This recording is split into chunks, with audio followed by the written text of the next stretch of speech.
नमस्कार, आप देख रहे हैं न्यूज इंडिया 56। आपके साथ में हूं वैशाली। आइए रुक करते हैं आज की खबरों की ओर। लोकसभा चुनाव में उत्तर प्रदेश में जिस तरीके से समाजवादी पार्टी का प्रदर्शन रहा, उससे मध्य प्रदेश की कार्यकर्ताओं में भी भारी उत्साह है।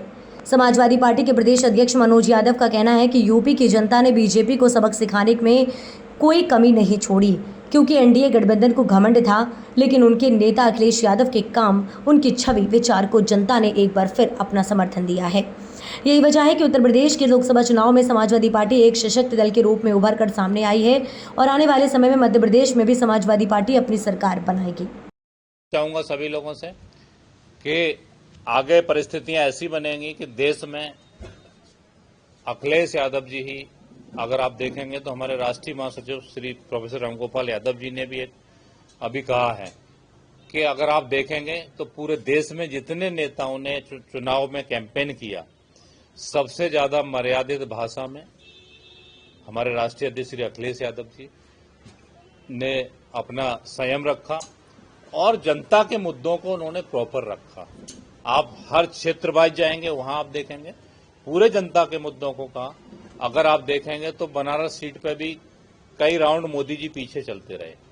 उन्होंने कहा था कि क्यूटो को छोड़ के बाकी सब सीटें जो है ना, भारतीय जनता पार्टी हारने जा रही है, लेकिन बाद में कहा था क्यूटो भी लड़ाई में है। तो मोदी जी का जो चेहरे पर भारतीय जनता पार्टी चुनाव लड़ी है, वो आप देखेंगे कि वो खुद ही जीतने के लिए उनके संघर्ष पड़ रहे थे।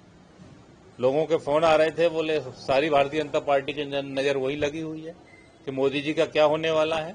तो आप सोचो, जिसके चेहरे पर चुनाव लड़ा गया हो और वही अगर इतनी कसम कस के बाद व्यक्ति जीत रहा है और आगे धड़कनें बढ़ रही थी, तो सोचिए देश की जनता ने क्या किया होगा।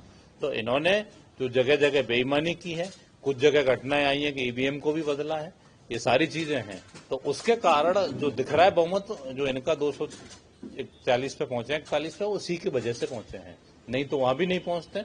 तो आगे आने वाले समय में इंडिया गठबंधन और राष्ट्रीय अध्यक्ष जी सबसे बड़ा चेहरा है देश के लिए, वो ही इसको लीड करेंगे। और राहुल जी ने भी ये जिम्मेदारी दी थी उनको। अभी आपने ईवीएम का कहा, ईवीएम पे लगातार इंडिया गठबंधन के दिग्गज नेता आरोप लगाते रहे और इस बार यूपी में इतनी सीटें अखिलेश जी ने जीती हैं, क्या कहेंगे? क्या ईवीएम इस बार गलत थी या नहीं? वो जो हम लोगों की मुहिम है कि ईवीएम हटाओ वाली, क्योंकि क्या है, आप कोई भी जितने डेवलप कंट्रीज हैं, हमारे विकसित देश हैं जितने, आप देखेंगे तो सारे बैलेट पेपर पे चुनाव कराते हैं। क्यों इंडिया में क्यों नहीं हो सकता वो काम? हमारे राष्ट्रीय अध्यक्ष जी ने कहा था कि जो मतगणना है हमारी, वो आप जो है ना 2 दिन चलाइए ना, क्या दिक्कत है भाई? जब चुनाव के लिए हम 5 साल इंतजार करते हैं, वोट जब डलते हैं पेटी में बंद हो जाते हैं, अगर उसके लिए हम इंतजार करते हैं, वोटों की गिनती के लिए 1 महीने 2 महीने का इंतजार रहता है। अगर सारे चरणों को मिला लें तो पूरे 2 महीने का इंतजार रहता है हम लोगों का। तो इसी तरह हम लोगों को क्या 2 दिन इंतजार नहीं कर सकते मतगणना के लिए? तो क्योंकि ईवीएम में आप ये बताइए, आपका मोबाइल हैक होता है नहीं होता है? सॉफ्टवेयर है ना, सेम उसमें वही चीज है। और लोगों ने, जो वकीलों ने आंदोलन किया, आप देखेंगे भाई, उन्होंने वहां न्यायालय भी गए, सारी जगह गए, उन्होंने कहा कि ईवीएम को लेके जो आंदोलन है हम लोगों का जारी रहेगा, उसमें कोई वो नहीं है। ईवीएम से अखिलेश यादव की इतनी सीटें कैसे? क्या होता है कि आप बेईमानी की किसी स्तर तक कर सकते हैं, आप पूरी तरीके से बिल्कुल बेईमानी नहीं कर सकते। कहीं भी आप देखेंगे तो इन्होंने अभी अलीगढ़ की सीट का वीडियो सुनिए आप, जो अलीगढ़ का है, जो उसको हराया गया है 15,000 से, सबने देखा भी होगा मीडिया वालों ने, आप उसको देखिए कि उन्होंने, अगर वो बैलेट पेपर होते तो सामने दिख जाता सारी चीजें। बाद में क्या कैमरे की रिकॉर्डिंग निकाली है, वो भी दिखाने को ये लोग तैयार नहीं है।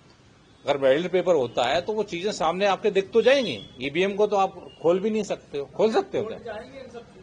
इस खबर में फिलहाल इतना ही। आगे की तमाम अपडेट्स जानने के लिए जुड़े रहें न्यूज इंडिया 56 के साथ। नमस्कार।